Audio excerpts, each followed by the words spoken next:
Hey, what's going on, everyone? This is Zen from Zen World, and I hope you're having a great day. So, we are on episode one of Comic Vibes, where we talk about comic books, news, and also comic book movie, uh, the genre in total, right? With the MCU and DCEU and things of that nature, right?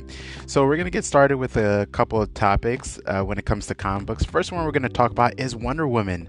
Wonder Woman Unkillables #3 is going to drop pretty soon, and that is there's a big topic about Wonder Woman being the main kind of villain, not villain-esque, but the obstacle of sorts. So let me just tell you, Unkillables is an amazing, I would say, mini story within the DCeased universe. Now, this isn't a direct sequel, but it is what's happening in the current uh, DCeased book, right? So what's happening with a lot of the villains, what's happening with some of the heroes that we didn't see on panel in the normal run, right? So it's amazing. I couldn't say Tom Taylor, who is the writer for this book, and art is by Carl Montret and Trevor Scott. I would say overall the story is amazing. It's really great to see when the heroes don't win, because it makes you think, how can they overcome these hard situations, and it puts them at a point where the term hero has to be put to its test on the highest echelon, right? So Unkillables, or just DCeased in general, is one of those type of stories. But Unkillables 3 is coming out, and I can't wait for it. Unkillables 2 ended off in a real cliffhanger. Not a cliffhanger so much, but it just left off in a place where you were seeing some of the villains and some of the heroes come together, and they seemingly were starting to.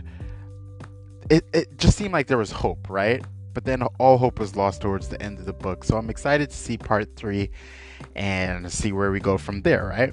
The next book that I wanted to review and kind of get everyone to think about is X of Swords, creation #2, creation #1, right?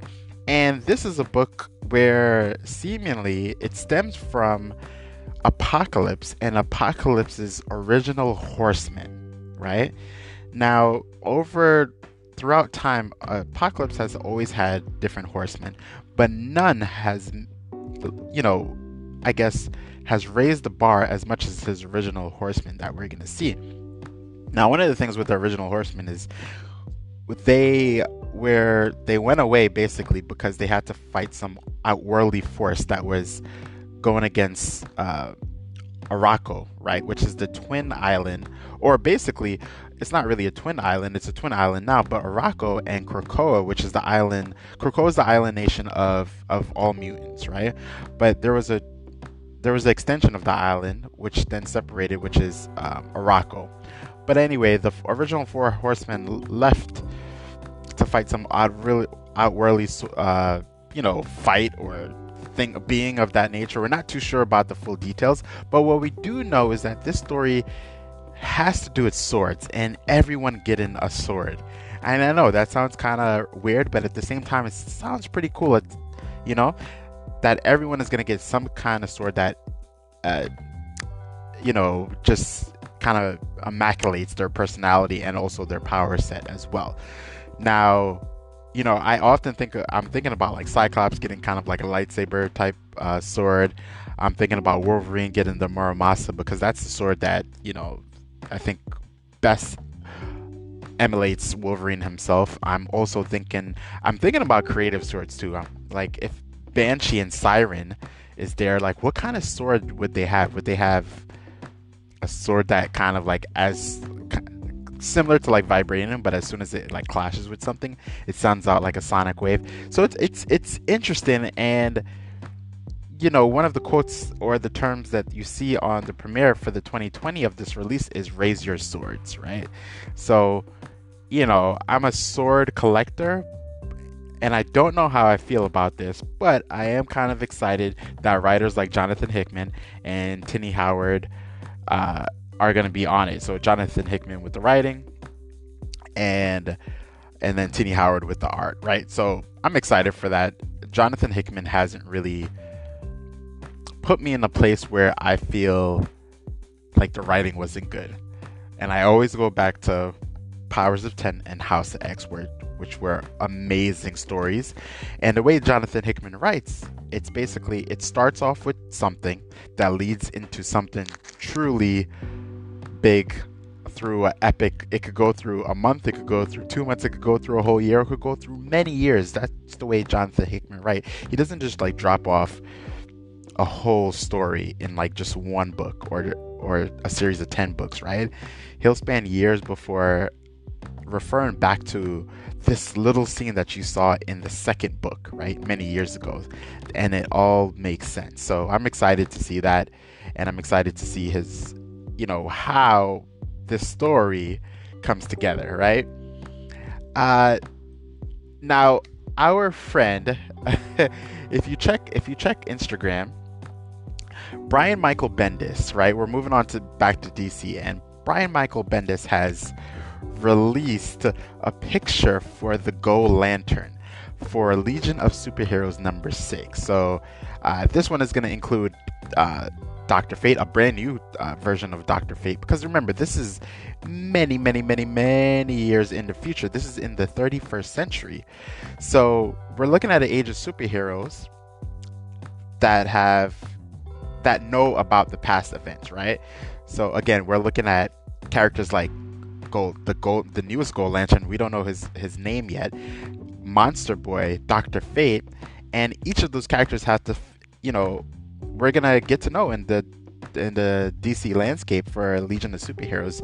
I'm excited for it, but I'm also wondering why a Gold Lantern, and what emotional spectrum is he tapping into? Can't really think of one, but I'm pretty sure they're going to make up something really cool that makes sense for the character himself, right? So I don't know. I'm pretty excited for it overall. And there's so much when it comes to them trying to make brand new versions of characters, and then them just making a flop out of certain brand new-esque type of characters, right? So, but anyway, before I end off this show, it's just a short run before I start having guests and things of that nature. One thing I wanted to talk about is the MCU, right? And Black Widow has been pushed back to not summer release, but for kind of a fall winter release, right? And a lot of people are theorizing, including myself, that yes, this movie is going to be a prequel of sorts to get to know about Natasha Romanoff, but it has to play a significant role in the future of the MCU because it was pushed back so far, right? It could be for two reasons, right? It could be because Disney really wanted the income that's going to come from being in the movie theaters, because they didn't want to put it on to the Disney streaming service. I thought they were just going to put it on the Disney streaming service, and I thought that would be a really great move in terms of business prospects. And why I'm saying that is, well, if we're in quarantine right now, most folks are watching movies and things of that nature from their streaming service device, then why not put Black Widow into the Disney streaming service? That alone will make a lot of people want to go buy the Disney streaming service if they have not already. But it could be for that reason, or it could be because the movies need to be presented in a way where they're linked together. There has to be a bigger reason in terms of it can't be, they don't want to put it on the Disney streaming service or any kind of streaming service because it plays a significant role in terms of presentation for movie mythology, right? So meaning that there has to be something, and maybe I'm just guessing, right? I'm guessing and I'm just being very wishful. There has to be something in the movie that makes it significant enough to be one of the first movies in this wave of superhero movies after Endgame. Yes, we had Homecoming. Not Homecoming. We had Spider-Man 3, Far From Home, right?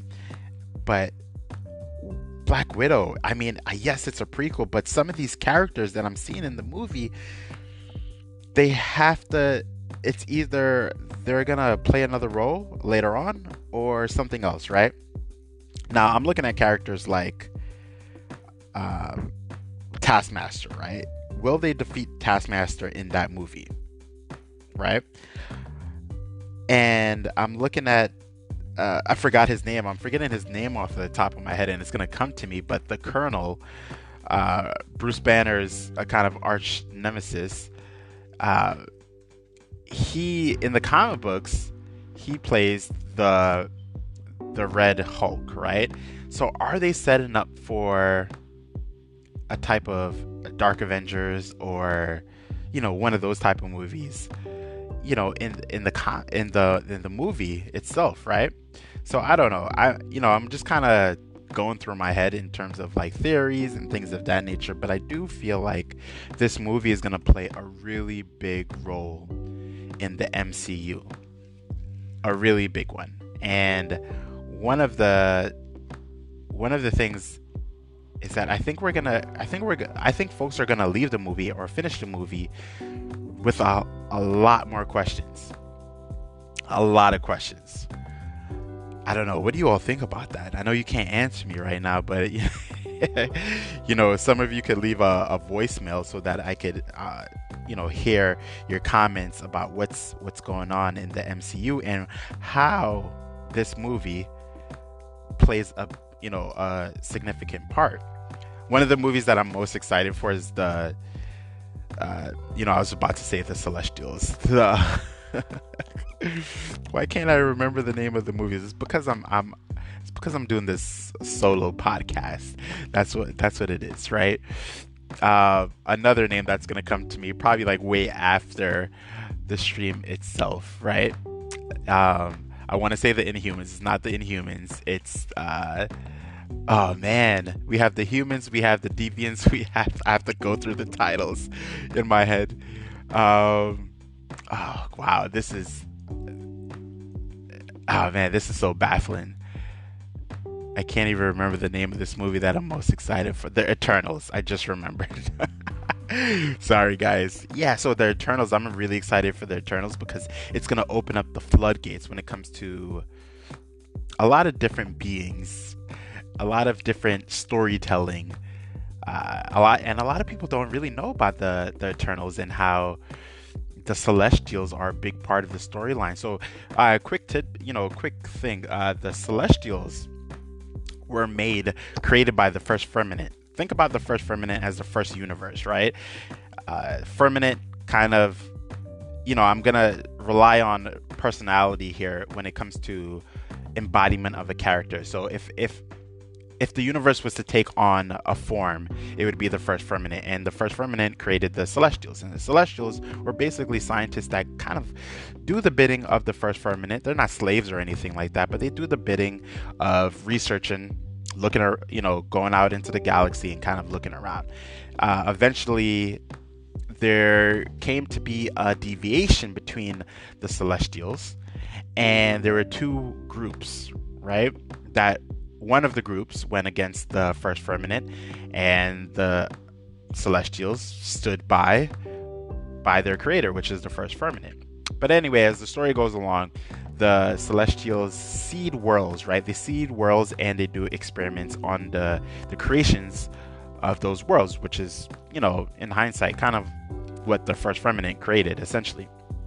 And they did go to Earth. And upon coming to Earth, we have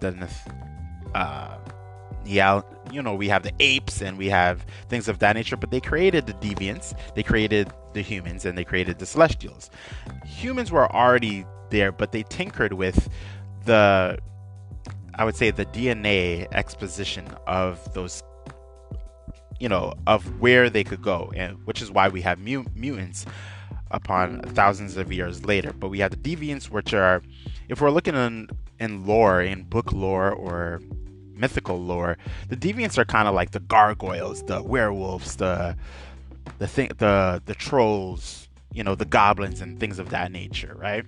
And the Eternals are the angelic type of angel beings, right? The kind of perfection of everything, right? Perfect hair, perfect eyes, perfect beauty, things of that nature, whatever that is in terms of perspectives, right? But I'm really excited because the landscape of the Eternals will then spread into, again, the Celestials, which will then spread into the more galactic scale of the Marvel Cinematic Universe, right? So I'm excited for that. But we're going to bring this episode to a close. I hope you enjoyed my rambling for episode 1 of our comic talk, our comic vibes. So, let me know if you enjoyed it, and I'll catch you all later for the next one. Take care, everyone.